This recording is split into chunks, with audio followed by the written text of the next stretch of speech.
my dear listeners, and welcome to another episode of AfroTube TV. Today, we will be going through a very important program in the important topic in the aspect of innovation and adoption of innovation. And today, with me, I have a distinguished expert in agricultural extension, communication, and rural development. And coincidentally, it happens to be one of my dear lecturers when I was in university in Nigeria. So, welcome on this episode. Thank you once again for joining us. And please, can you introduce yourself, sir? Yeah, thank you, Konyisola. My name is Idris Badiru. My full name is actually Idris Olabode Badiru. I'm a faculty member at the Department of Agriculture Extension and Rural Development, University of Ibadan. This is my 12th year of being a faculty member. And well, I teach diffusion and adoption of innovations. I teach community development practice. I teach agri-journalism and a few other courses. But before joining the university, I was a staff of the National Fadama Development Project at the second and the third phases.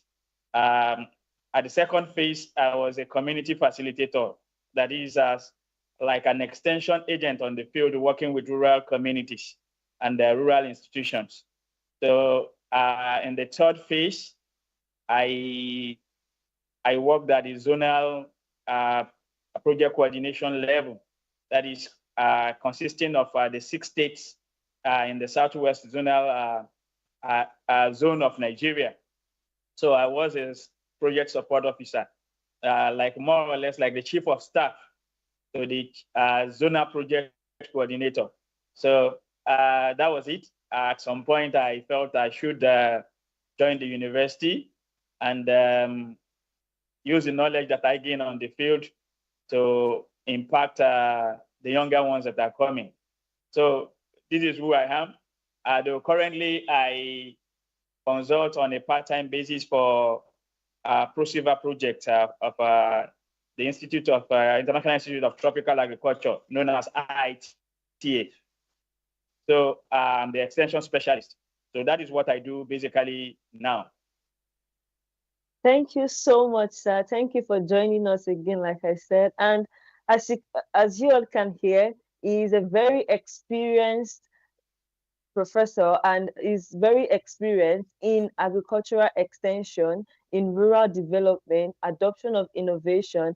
And for you all to know, it was the one that made me so interested in agricultural communication and extension.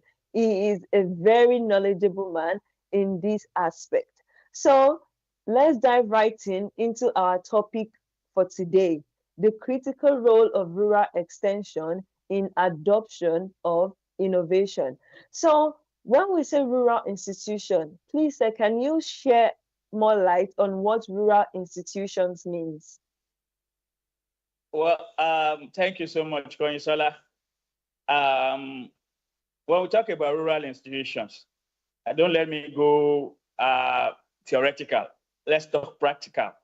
When we talk about rural institutions, we are talking about organizations. We are talking about systems. We are talking about structures that are in place in the rural area. These structures, these systems, these organizations, they could be formal, they could be informal. And they play a lot of roles in the social, economic, and political, as well as the cultural life of these rural communities. They are more or less like the live wires on which the rural communities thrive. So without them, the communities will have been bland. So rural institutions could come in form of the ones that people know so much is cooperatives. All these are agricultural cooperatives. But agricultural cooperatives are formal institutions. But before you get to these formal institutions, which are economic in nature, like agricultural cooperatives, we have some other rural-based organizations. We can have organizations of artisans. They might not have formalized themselves. At times, they might have become formal. We have age grade groups. Some of them you belong to the same age grade. You move together, and with time, you turn it into into an association. At times, you have social associations within the community that are based on common interest. They may not be of the same age group. We have some of them there. We have some cluster saving groups as well, where they do rotational savings among themselves. We have all of this. Then we have some political institutions in the rural communities, like you have the institution of those who work with the rural political leaders, like the Obas, the Bales, the Obis. They have their councils. Some of them are political in nature, and we even have government institutions that are also rural institutions that are there. Like while we were on the field, those of us that work with extension, we have ourselves, those who cover the same, similar cells of what do we call it, circles, extension circles. We relate together. We are institutions on our own because we provide some services as well to these communities. So there are many. We have religious institutions too in the rural communities. The mosque, the churches. At times we have some NGOs that also work there. All of these are rural institutions, and they could take the form of economic. They could be social in nature. They could be political in nature. They could also be religious in nature. So some of them are just cultural institutions that exist in these communities. So all of them, they are rural institutions, but the major thing they do is they help to make the lives of the community dwellers better by providing structure and systems for them to leverage to make life better and life more abundant. Mm-hmm. I hope I've been able to explain. You. Thank you so much for shedding a big light to what rural institutions means. Because when we talk, for a layman, rural institution might just be maybe institutions, maybe like they may be looking for maybe educational institution. But you've been able to shed more light onto different aspects of what rural institutions really mean. Thank you so much, sir, for sharing. Now we're looking at the critical role of these rural institutions in adoption of innovation. Why is it a critical issue? Why do we need to address it? Why exactly are they are we looking at this issue? Why? What do you think about it? Yeah, the reality is that when we want a change, or we desire a change in a community, it's not only one person that we are targeting, but at the same time, we want to reach each individual person in the community. And for us to be able to do that, it's much easier to reach them through in congregations, through groups. So for us to be able to do that, we leverage on these rural institutions to achieve whatever we need to achieve.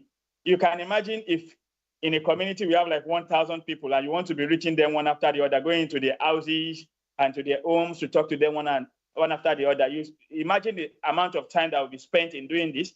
Imagine the amount of effort, the amount of resources that we need to put into this. But imagine if these people are already in groups that probably you just reach them through their group meetings. Maybe they exist in clusters. It means it will have reduced the time that you need to reach out to these people. Beyond that, because these people exist in group, there's this peer influence that occurs as a result of their being together. At times, you don't want to do things, you do it because your friends are doing it. The bandwagon effect, you want to leverage on this. So we make use of this a lot in development, in development work. When you reach people through their groups, you discover that you achieve whatever you need to achieve better and in a more sustainable manner. You know, in adoption, we talk about discontinuous at some time, at some point. That after some people might have adopted certain things, they will just leave it and they will stop using that particular thing. But it becomes more sustainable when you do it in groups. Because your friend is still doing it, that may convince you to continue to do it. In fact, it may be because your friend actually did it that you also took up the interest and what do you call it? The gauntlet will be doing the same thing. So it's usually easier. It's time saving, is less costly. That is, it is more cost effective. Then it's usually more successful when you use rural institutions to drive the adoption of innovations. Thank you so much. Thank you so much, sir. You've been able to answer our question about how rural institutions influence adoption of innovation. Thank you so much for shedding light to that. Now, why do you believe that innovation adoption in rural areas is such a critical issue? Why do you believe that? Yeah, innovations from the, when you say something is an innovation, it's about the newness. It's because that thing is new, that is why you call it an innovation. If it is still and people have already been using it, it's not new, then it's no longer an innovation. So new things usually bring change. And in development circle, when we talk about change, we talk about positive development. So when we talk about innovations, the adoption of innovations is usually to drive change, is usually to drive progress, to drive development in the rural areas. So adoption of innovation is critical. If you bring a new technology and people are not adopting it, then it means the effort put into designing of that particular technology has gone to waste. So if you don't want people to use a particular thing, there's no point designing it or fabricating or coming up with that particular technology in the first instance. So technologies are put in place, innovations are put in place to make life easier for people. So if we want the lives of people to be easier, then the people that we actually want to influence, want to improve their status, we have to bring those things to them. So that is why innovations are actually necessary. The way, if there are no innovations, we'll just continue to do things the way our forefathers did them. We'll continue to make their mistakes. We'll continue to live with the inadequacies that they lived with. So with innovations, we tend to move, we tend to move our lives forward. We tend to move things at a better level to which we were doing it before. So innovations are critical. They they make life easier. They make life more livable. You can imagine if there is no online communication. This innovation that has been put in place for me to be reaching you. You are in Turkey, I'm in Nigeria. How would we have been relating? How would the world have been able to listen to us right now? I know some people will be on YouTube now listening to us from all over the world, watching what we are discussing. It's because of innovation. So innovation is critical. It's very, very important in the lives of human beings. And in the same way, in the field of agriculture, we cannot continue to do things the same way day in, day out. There's need for us to move with times. And for us to move with times, we need innovation. Thank you so much, sir, for that explanation, detailed explanation. You've been able to tell us why adoption of innovation is very critical and is very essential for us to discuss and look into. So you've been able to also shed more light on the role of local cooperative, local leadership, and also the role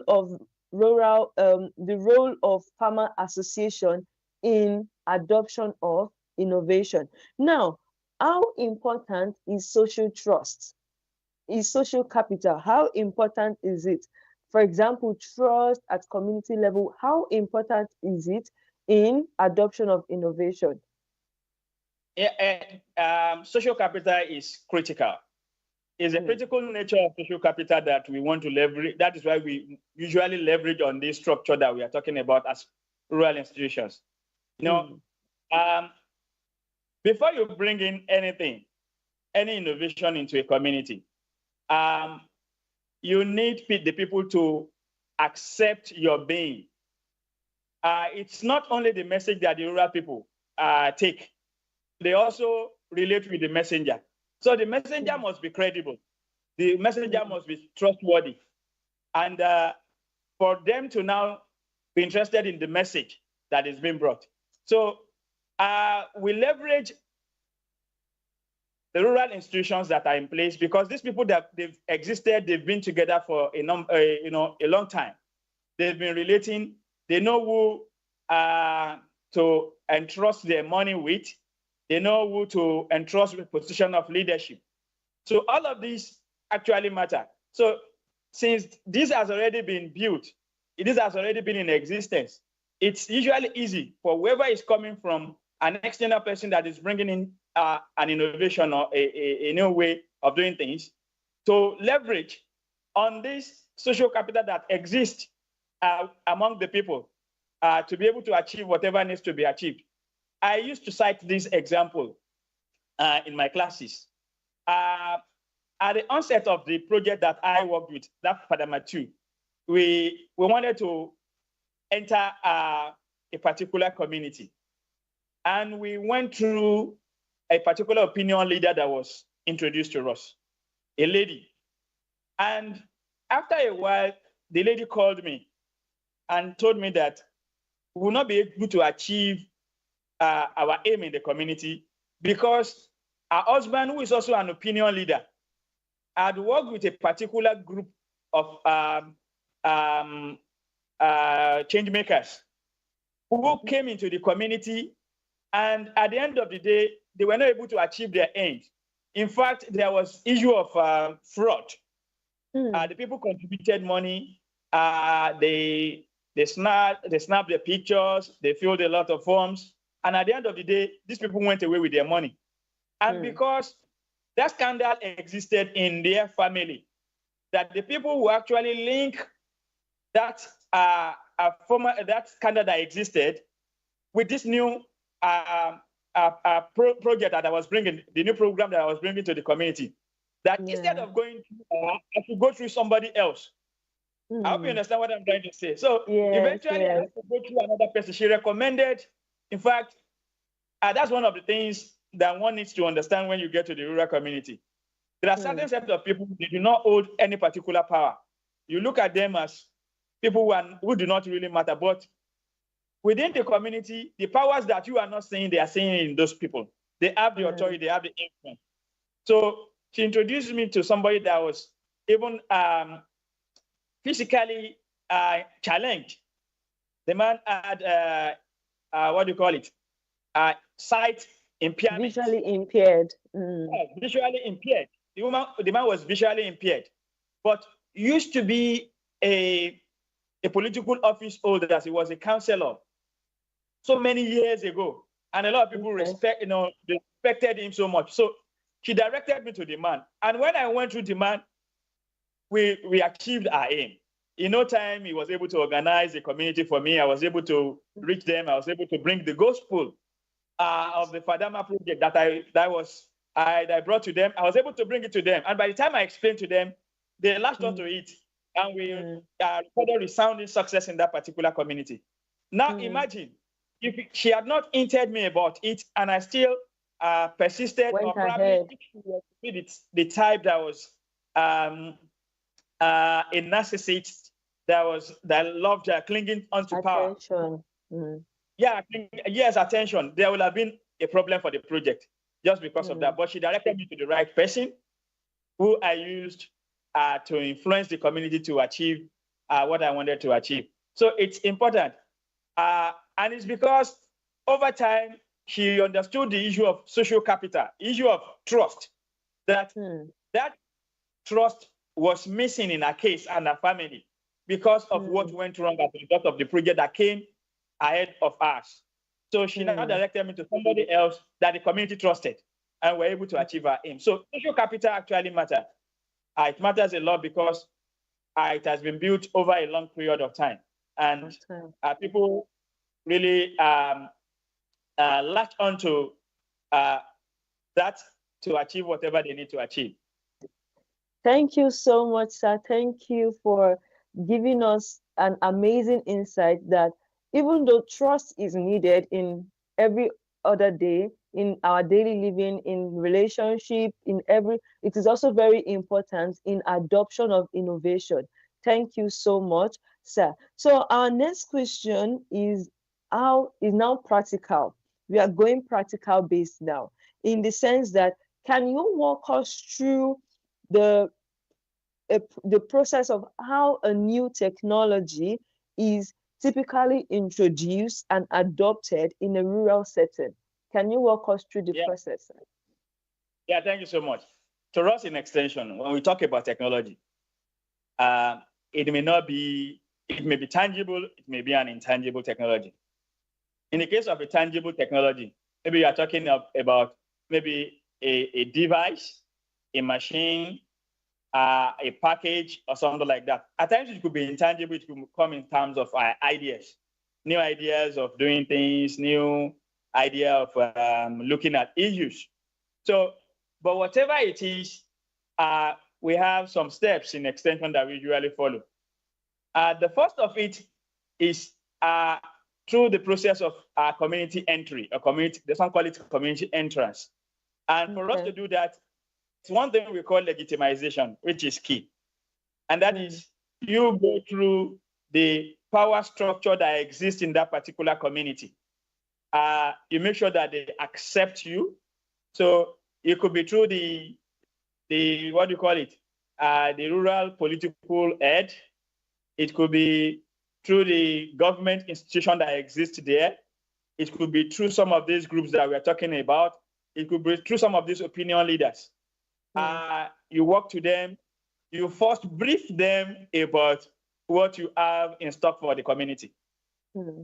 After you might have done that, then they organize a meeting for you with the people where you tell them about your mission, you convince them about what you need to do. In the case of technologies, you can now move towards demonstrations. Demonstrating this particular technology, you can start with small plot adoption techniques. At times, you ask them to just give you a plot of land, a small plot of land, where you can demonstrate what you have brought. They compare, they look at that, they compare it with what they are doing. So at the end of the day, they may be able to learn certain things from you, and from there they may decide to to take on that particular technology. That is the simplistic way of looking at it. At times, you may have to bring them on station like research institutes like IITA, like all these other national actual research institutes usually do. They bring them on station, they demonstrate that particular technology to them. They look at that particular technology, they see the way it is different from what they are operating. But by and large, it's more important for us to be participatory in whatever we want to do. In any technology that we want to introduce to them, we should know where they are. I mean, what technology are they currently using? We must know how it is different from what we are bringing to them. We should be able to look at the benefits, how this particular technology that we are bringing in, how it's the benefits that are involved, how it outweighs, how the benefits outweigh maybe some of the, because every technology will have some downsides, how it outweighs the downsides of this technology that we are bringing. So all of this, we need to factor them in. But usually, the simple steps we use is you try to enter the community, you do legitimization, that is, getting the buy-in of the powers that be in the community, organize meetings with the people where you introduce what you have brought, you do demonstration for them to see how that particular technology is better than what they currently have. Then you do consistent follow-up. Some of this technology that you want, you should be ready to give them some of these things, maybe free or at subsidized rate at the initial stage for them to be able to test what you have brought. Then over time, you give them adoption support so that some people will be able to, like technical support, for them to be able to take them through. Then after they have been able to adopt, you now give them adoption support so that they would be continuous at the end of the day, that they will now look at what you have brought and say, we are no longer using. But by and large, whatever innovation that you are bringing, for them to be able to adopt such innovations, there are certain characteristics that we usually advise the innovators to make sure that those technologies are, the technology must be something that is, in terms of cost, it should be cheaper than what they were using before. It should be user-friendly. It should be something that they can easily use when compared to what they were using before. It must be culturally compatible. It must be in line with the culture of the community, their religious beliefs, and what have you. It must be environmentally sustainable. It should not be something that will come and destroy their environment. Then it should be, I've talked about the issue of economic feasibility. It should be something that they can do at their level, because you look at their level, you cannot bring a technology that at the end of the day, the people will not have the means to adopt or sustain its adoption. So these are some of the characteristics. There are a few of them. We teach every student of extension by the time before they graduate from the university that some of these things must be in place before people will adopt any innovation that you are bringing to them. If all of these are in place, then the rest now depends on the farmers and how well you are able to push that particular technology. Thank you so much, sir. Thank you for taking us through the deep insight of how a technology is being introduced to a community, the process where you talk about legitimization, where you talk about community entrance, and also what to look for, what to ensure to be put in place for such innovations to be adopted. Now, can you tell us, have you seen cases where rural institutions serve as an inhibitor rather than enablers, where they serve as an hindrance barrier rather than being an enabler of such innovation? Have you seen cases like that? If yes, can you share us some? Well, there are instances where the rural institutions could serve as inhibitors, and that depends a lot on how the promoter of the innovation, how well they have been able to do their homework. Now, if you take the rural institution for granted, they will show you how powerful they are. Now, there is this joke that we usually share amongst ourselves about a rural community that is in an oil-rich environment. And they were having issues with water and what have you. And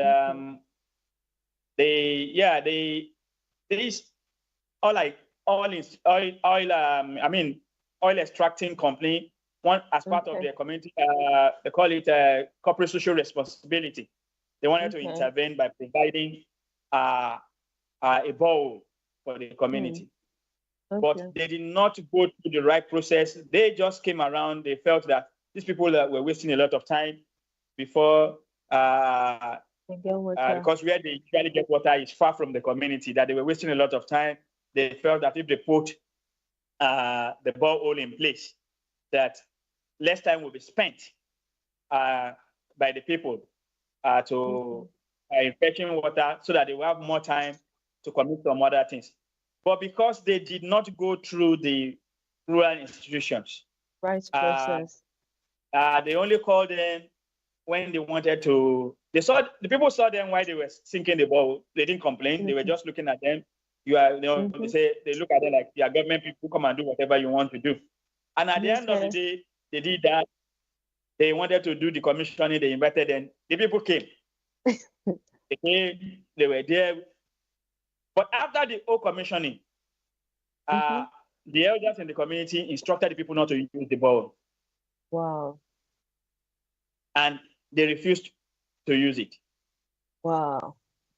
So, and as it was at that point that they decided to now call the rural sociologists, the people who are in rural development, to help them look at what could have been responsible for the non-utilization of the technology that they are, because it's a technology on its own to make life easier. This ball of a thing, in extension, something like that is a tangible technology as far as we are concerned. Exactly. So at the end of the day, the people did not adopt. And when a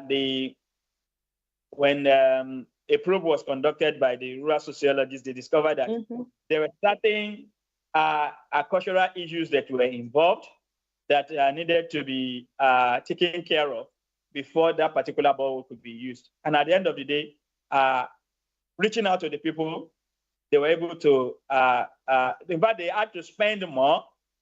You understand? What they spent on the borehole was not as much as what they spent eventually in circumventing the institution to make them use the technology that they put in place. So that could happen. At times, there could be certain taboos in the community that may not align with the particular technology that is being brought. Look at it, for instance, let's look at the issue of female genital mutilation, for instance.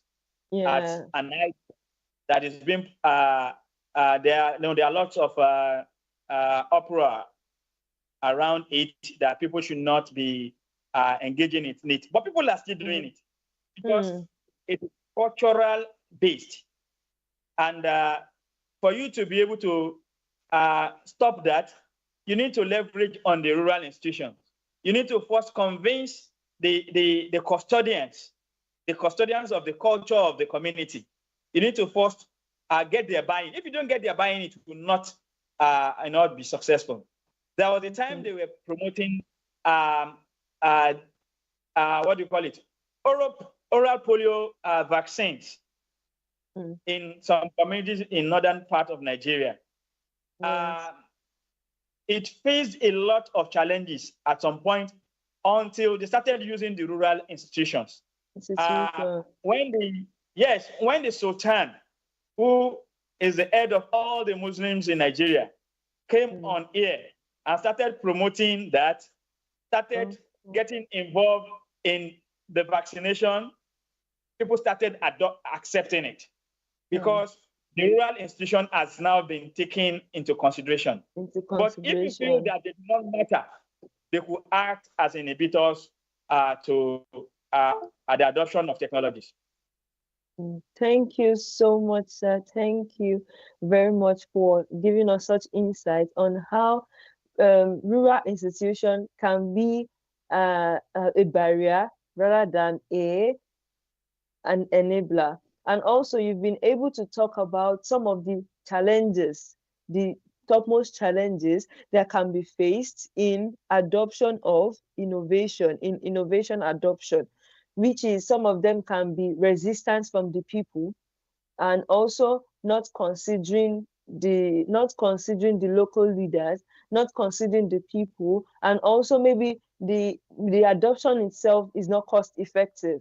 These can be the major barrier. Maybe cultural barriers also can also, you've also made mention of this. So these are some of the barriers to innovation adoption. So now, can you also help us look into how significant is education and capacity building in innovation adoption?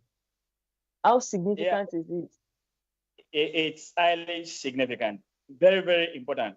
In fact, that is why when you look at extension, extension is essentially an educational program, because you need to build the capacity of the people. We call extension, we say it's a form of adult education, because it's like building the capacity of the people who have gone beyond the age of schooling. So capacity building is critical. What you don't know, I used to have a supervisor when I was on the field that would say, if you don't train them, you don't blame them. So if people do not know that something is wrong, if they do it, you can't blame them for doing it. So capacity building is critical. You need to, from time to time, build the capacity of people, train them on how things are done, inform them about new technologies, show them how things are done elsewhere, show them how it's going to benefit them, how it's going to improve their lives. All of these are part of educational processes. So it's quite critical. It's something that you cannot discountenance. You can't do without education. You can't do without capacity building whenever it comes to innovation, because even the idea of disseminating the information itself, excuse me, Sorry. excuse me, the idea of diffusing the innovation itself is an educational process. It's a process of capacity building. So beyond every package that you are bringing, there's usually the informative aspect of it, where you train people on how to use that particular package or how to use that particular technology. So it's quite critical. It's very, very important. Important. Thank you so much, sir. Thank you for this insight to answer the question about how education and capacity building is very important. And we'll be taking a short commercial break now. We'll continue after the short commercial break. And thank you for staying with us.